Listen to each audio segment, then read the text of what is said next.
Welcome back. आप देख रहे हैं कहानी कुर्सी की। आज बड़ी खबरें आ रही हैं। देखिए, ब्रेक से पहले हमने आपको बताया था कैसे समाजवादी पार्टी के सांसद रामगोपाल यादव ने मुख्य न्यायाधीश डीवाई चंद्रचूड़ पर बेहद अमर्यादित टिप्पणी की, गाली का इस्तेमाल कर दिया। और मामला केवल इतना था कि सीजेआई ने कहा था कि हम ईश्वर में आस्था रखते हैं, मुश्किल फैसलों में हमें राह दिखाता है। अब अखिलेश यादव आज करहल में हैं, वहां जहां से वो विधायक चुन करके आए थे 2022 में, फिर लोकसभा चुनाव में सांसद हो गए तो वो सीट उन्होंने छोड़ दिए। उनके भतीजे तेज प्रताप यादव वहां से आज नॉमिनेशन फाइल कर रहे हैं उपचुनाव के लिए। और पूरा यादव परिवार खानदान वहां पर आज पहुंचा हुआ है तेज प्रताप यादव के नॉमिनेशन में। और वहां पर सारे मुद्दों पर उन्होंने बात की, कई अहम बातें की है। हमारे सहयोगी विशाल प्रताप सिंह वहीं पर मौजूद थे, उन्होंने बातचीत की है अखिलेश यादव से, जिसमें उन्होंने बहराइच दंगों पर भी बात की है, उपचुनाव में बीजेपी की हार की भविष्यवाणी कर रहे हैं और अपने चाचा रामगोपाल यादव की इस अमर्यादित टिप्पणी पर भी बोले हैं अखिलेश यादव। वो सुनिए। समाजवादी पार्टी के राष्ट्रीय अध्यक्ष अखिलेश यादव समय हमारे साथ मौजूद हैं। सर, आज आपने नामांकन किया है तेज प्रताप जी का, कितने कॉन्फिडेंट हैं करहल और बाकी करहल ऐतिहासिक वोटों से समाजवादी पार्टी जीतेगी, तेज प्रताप ऐतिहासिक वोटों से जीतेंगे। कांग्रेस के साथ गठबंधन को लेकर बातचीत चल रही है, गठबंधन बातचीत होगी, चलते रहेगी बातचीत। बहराइच में जो हुआ उसको लेकर क्या कहना चाहेंगे?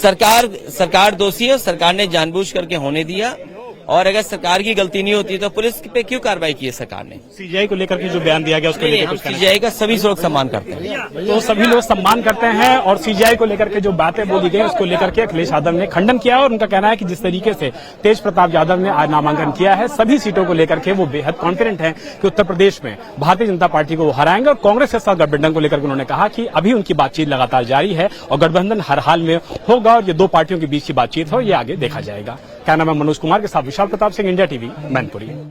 तो विशाल से ये बातचीत आपने सुनी। अखिलेश यादव ने साफ साफ पहले तो यही जो उनके चाचा बोल गए, गाली दे गए सीजेआई के लिए बात करते करते, उस पर उन्होंने कहा सबका सब सम्मान करते हैं मुख्य न्यायाधीश का।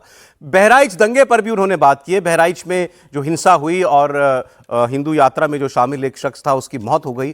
अखिलेश यादव कह रहे हैं ये सारी हिंसा, दंगा ये सुनियोजित था, क्योंकि प्रदेश के अंदर उपचुनाव है, इसलिए भारतीय जनता पार्टी ने सुनियोजित तरीके से ये सब कुछ कराया। उपचुनाव को पोलराइज कराने के लिए, उसका फायदा लेने के लिए, चुनावी फायदे के लिए दंगा कर रही है भारतीय जनता पार्टी, ये उन्होंने साफ साफ कहा। और उन्होंने एक और बात कही कि बीजेपी के इंटरनल सर्वे में भी उसे हार दिखाई दे रही है उपचुनाव पर, इसीलिए यह सब कुछ करना उनकी मजबूरी है। सुनाते हैं अखिलेश यादव का एक और बयान आपको। सच्चाई यह है कि भारतीय जनता पार्टी ने जानबूझ करके दंगा कराया, क्योंकि उनको पता है कि चुनाव आ गया है, किसी भी सवाल का जवाब जनता में नहीं दे सकते हैं, इसीलिए राजनीतिक लाभ लेने के लिए जानबूझ करके भारतीय जनता पार्टी ने दंगा कराया है। और जीरो टॉलरेंस की अगर बात थी तो आखिरकार पर्याप्त पुलिस क्यों नहीं थी, पर्याप्त प्रशासन का इंतजाम क्यों नहीं था, और जो जानकारी में था प्रशासन को उसके बावजूद भी नहीं किया कुछ भी। मुझे उम्मीद है कि न्यायालय से न्याय मिलेगा। अखिलेश यादव कह रहे हैं ये सब कुछ सोची समझी साजिश है, इस प्रकार की जो हिंसा हुई है, और भारतीय जनता पार्टी इससे लाभ लेना चाहती है। सर, आप कहानी कुर्सी में थोड़ा हम लोग को स्वतंत्रता देते हैं, इसलिए मैं पहले 2 लाइन संजौली पर बोल के फिर आगे बढ़ूंगा। हाँ जी, कोई बात नहीं, प्लीज। देखिए, उसने न्यायालय के आदेश से नहीं गिराया है। न्यायालय का आदेश 5 अक्टूबर को आया। इन्होंने वक्फ बोर्ड को लिखा कि हमको गिराना चाहिए कि नहीं गिराना चाहिए। जब वक्फ बोर्ड ने कहा है कि गिराओ, उसके बाद गिराया गया है, क्योंकि वक्फ बोर्ड का नक्शा वापस कर दिया गया था 2012 में। नक्शा के बावजूद उन्होंने बना लिया था। तो ये हमेशा ध्यान रखिए कि न्यायालय के ऊपर इन्होंने अपने मजहबी जो संस्था है उसको महत्व दिया है। ये इसका एक महत्वपूर्ण पार्ट है जिसको ध्यान रखना चाहिए।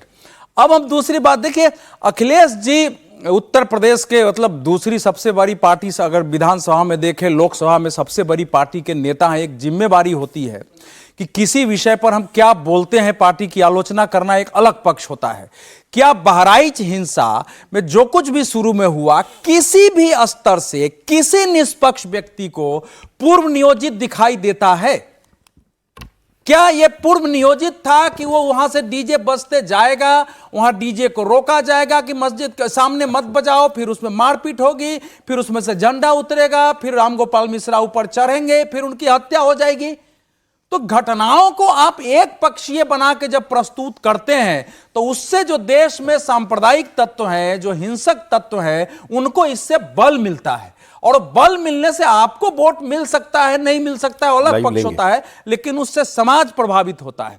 दूसरा जो उनका सीजेआई पर बयान था, देखिए उन्होंने सीधे इतना ही कहा है कि भाई सीजेआई का सब सम्मान करते हैं। राम गोपाल यादव जी ने जो बोला है वो गलत, इतना मतलब इतनी घृणित वो वक्तव्य है। किसी के बारे में भी इतना बड़ा नेता तो सीजेआई है, देश के किसी विरोधी नेता के बारे में भी इस प्रकार की भाषा बोलना, जी वो कुछ कहना पड़ा, दो शब्द, हालांकि वो भी क्या ही कहते हैं। अखिलेश जी ने एक बार उसका खंडन नहीं किया है, केवल वो कहते चले गए हैं कि नहीं सब सम्मान करते हैं वहां। इससे ज्यादा और क्या कहेंगे सर? नहीं, उनके चाचा बोले हैं भाई, तो इतना तो कह सकते हैं ना, उससे उस प्रकार के शब्द का प्रयोग नहीं होना चाहिए था। देखिए आपके लिए भी अगर कल कोई, मैं अखिलेश यादव को कोई नेता गाली दे दे, अगर वो बोलेंगे तो क्या हम लोग इस बयान को सामने नहीं लाएंगे कि इस पर आपकी क्या प्रतिक्रिया थी उस समय?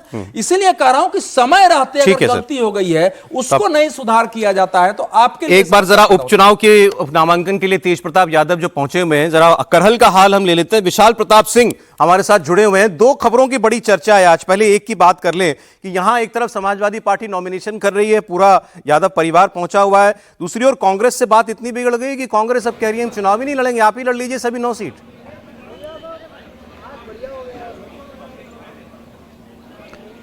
सौरभ, इससे कुछ देर पहले हमारी जब अखिलेश यादव यानी कि समाजवादी पार्टी के मुखिया से बातचीत हुई और गठबंधन को लेकर के उनसे सवाल किया गया, तो उनका सीधा जवाब था कि नामांकन की जो प्रक्रिया है वो चल रही है, डेट सभी खत्म नहीं हुई है, ये दो पार्टियों के बीच की, दो दलों के बीच की बात है, आप परेशान बिल्कुल ना होएं, हमारी बातचीत हो जाएगी। यानी कि बातचीत को लेकर के वो कॉन्फिडेंट जरूर हैं, लेकिन जिस तरीके से कांग्रेस पार्टी कैमरे पर आकर के ये बात बोल रही है कि जो ऑफर हमको किया जा रहा है वो ऑफर हमको मंजूर नहीं है और हम चाह कुछ और रहे थे, ऑफर हमको कुछ और किया जा रहा है, तो निश्चित तौर पर इस बात से इनकार नहीं किया जा सकता है कि जो समाजवादी पार्टी और कांग्रेस पार्टी के बीच लोकसभा में कॉम्बिनेशन और गठजोड़ दिखाई दे रहा था, ताकतवर गठजोड़ दिखाई दे रहा था, न सिर्फ चुनाव लड़ने से पहले बल्कि रिजल्ट्स के आने के बाद, वो कम से कम गठजोड़ इस उपचुनाव से ठीक पहले फिलहाल तल्खी की ओर बढ़ता हुआ जा रहा है। क्योंकि कांग्रेस पार्टी ने बिल्कुल साफ कर दिया है कि 9 सीटों में से 7 पर आप घोषणा कर चुके हैं, 2 सीटें हमारे लिए छोड़ी जा रही हैं, लेकिन जो सीटें हम मांग रहे थे वो सीट हमारे लिए नहीं छोड़ी जा रही है। यही वजह है कि कांग्रेस पार्टी ने यह तक कह दिया है कि अगर उनको 9 की 9 सीटों पर लड़ना है तो वो 9 की 9 सीटों पर लड़ लें।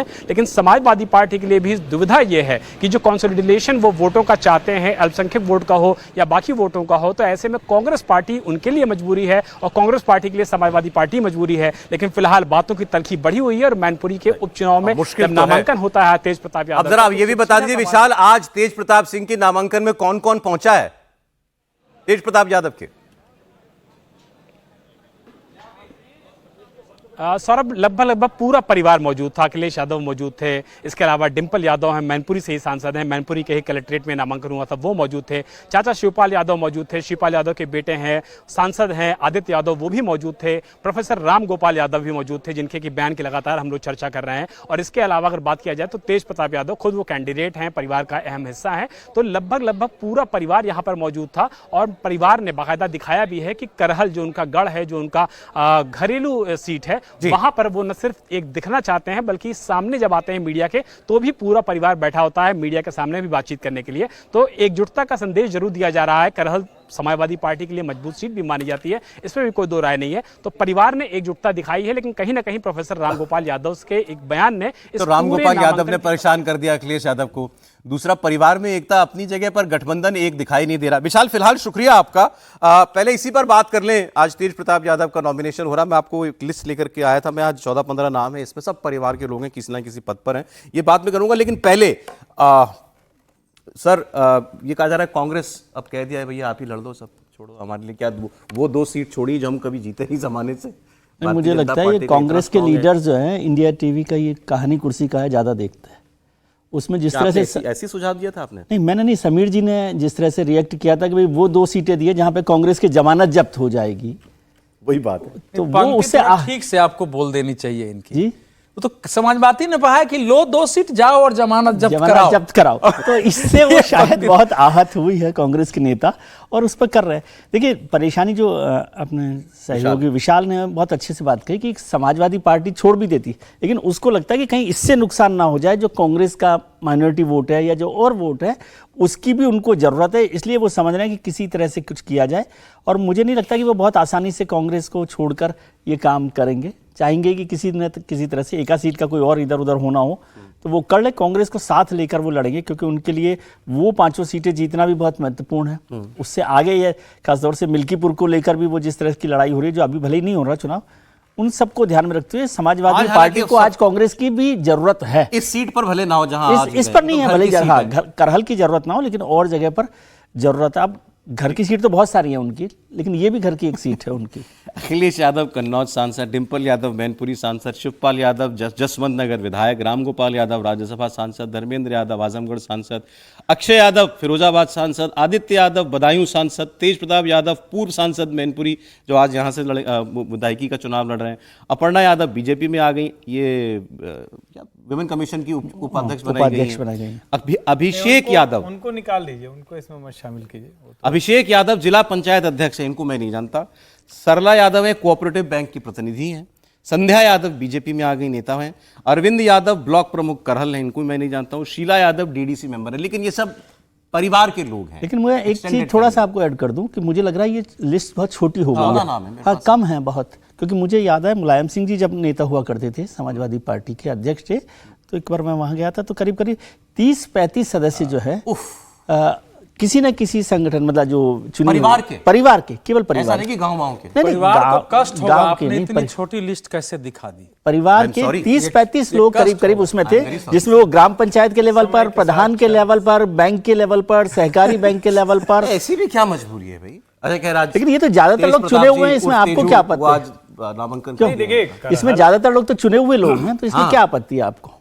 मुझे कोई आपत्ति नहीं है, बस इनकी जगह कोई और भी हो सकता था। चुने तो राज्य सहकारी बैंक भी शिवपाल और उनके बेटे कब्जे में रहता था।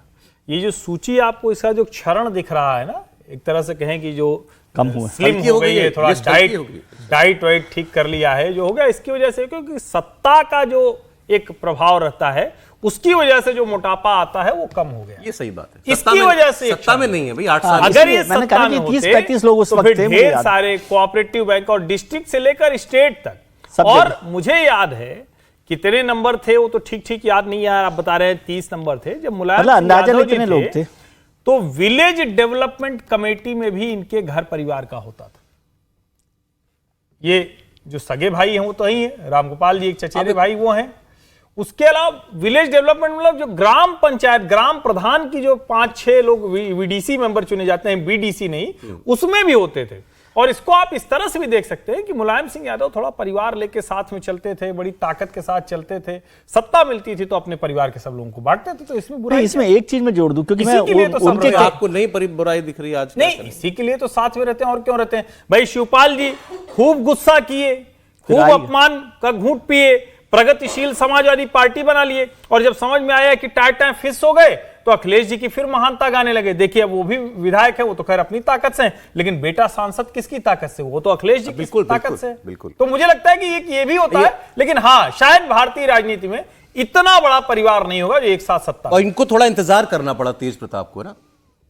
नहीं, इंतजार पहले आ गए होते। पहले इंतजार तो मतलब ऐसा नहीं करना पड़ा। ये लालू जी के दामाद भी है, तो इसलिए उस यादव परिवार को भी जोड़ ले। वहां पर कुछ लोग जो बाहर रह गए थे वो भी इधर शामिल हो गए, उनके दामाद हैं। है तो वो भी परिवार ही है। नहीं, देखिए अगर उस तरह से जोड़ेंगे तो जैसे पहले कहा जाता था ना कि नेहरू गांधी कौल परिवार, नेहरू गांधी कौल, अगर इस परिवार को जोड़ लें तो देश के ज्यादातर महत्वपूर्ण स्थानों पर ये रहते थे। उसके बाद कौल से निकलकर थापर परिवार, थापर से निकलकर चंद्रा परिवार, मतलब ऐसे 10-15 परिवारों में पूरे देश की पावर सेंटर एकदम निहित होती थी, अंतर्निहित। थापर परिवार वो मतलब जो आर्मी, हाँ, वही वो नेहरू जी के बिल्कुल, ये सारे लोग जुड़े हुए हैं, विजय लक्ष्मी पंडित और सभी लोग जुड़े हैं। लेकिन तो मतलब जहां जो जिस योग्य और है, अभी प्रधानमंत्री ने अभी शायद कल ही तो बयान दिया है कि परिवारवाद को खत्म ही करना है। 1 लाख लोगों को लाएंगे राजनीति में, जो कि जिनके परिवार से कोई व्यक्ति कभी राजनीति में ना। लेकिन वो अभी जो महाराष्ट्र की कल लिस्ट आई है बीजेपी की, सर वो 1 लाख में नहीं है ना। उन्होंने कहा मैं 1 लाख लोग ऐसे लाऊंगा। उसमें भी बहुत सारे लोग हैं परिवार के, उनको भी याद कीजिएगा। और इसमें भी आप लोग देखिए फिर वही बात करते हैं, जो जिस हैसियत का रहेगा, जो जिस स्तर का रहेगा वही नहीं जाएगा। भाई हम लोग आपस में खड़े होकर बात करते हैं, पत्रकार हैं सब। ये अब लालू जी के परिवार का विवाह होगा तो राजनीति मुलायम सिंह के भतीजे पोते से ही होगा, या कैप्टन अजय सिंह यादव जो अभी त्यागपत्र दिए उनके बेटे से होगा, तो इसी तरह के तो होंगे।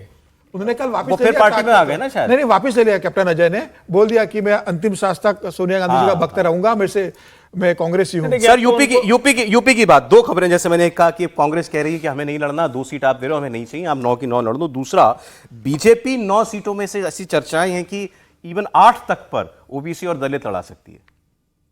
समीर जी। बिल्कुल लड़ा सकती है। और खबर यह भी आ रही है कि इस बार निषाद पार्टी जो लास्ट टाइम 2 सीटें पे लड़ी थी, इस बार भारतीय जनता पार्टी उत्तर प्रदेश में निषाद पार्टी को सीट नहीं देने वाली है।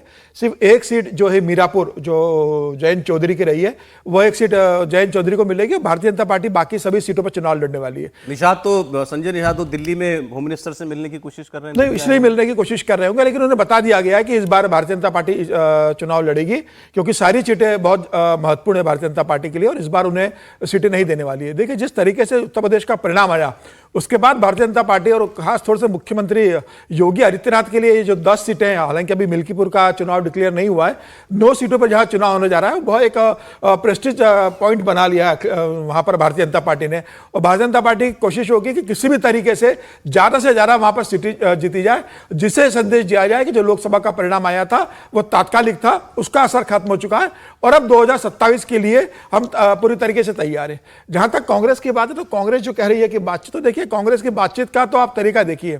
महाराष्ट्र में उद्धव ठाकरे से उनकी बातचीत चल रही है सीटों को लेकर, अभी उत्तर प्रदेश में उनके अखिलेश यादव से अभी बातचीत चल रही है, झारखंड में अभी उनके हेमंत सोरेन से बातचीत चल रही है सीटों को लेकर, पश्चिम बंगाल में उपचुनाव है, वहां पर ममता बनर्जी से उनकी अभी बातचीत चल रही है सीटों को लेकर। खत्म कब होगी? राजस्थान में 7 सीटों पर अच्छी चुनाव बात यह है ना कि बातचीत बंद नहीं हुई है। सुनिए ना, खत्म भी तो होनी चाहिए सर। राजस्थान में 7 सीटों पर उपचुनाव डिक्लेयर हो गया है, वह हनुमान बेनीवाल से बातचीत चल रही है कि वहां पर कैसे सीटों का डिस्ट्रीब्यूशन होगा। आसाम में भारतीय जनता पार्टी ने उम्मीदवार घोषित कर दिए, वहां पर अभी उनके बदरुद्दीन से बातचीत चल रही है कि वहां कैसे मिलकर लड़ा जाए। तो पूरे हिंदुस्तान के अंदर अभी कांग्रेस बातचीत कर रही है कि कैसे चुनाव लड़ा जाए। भारतीय जनता पार्टी अपनी सूची जारी कर रही है, और उद्धव ठाकरे ने तो कल रात को कह दिया 12 बजे शरद पवार से कि भाई आज रात के 10 बजे तक मैं इंतजार करूंगा, अगर सहमति नहीं बनी तो कल सुबह मैं अपने उम्मीदवारों को सूची घोषित करने जा रहा हूं। अच्छा। मैं अब इससे ज्यादा इंतजार नहीं कर सकता।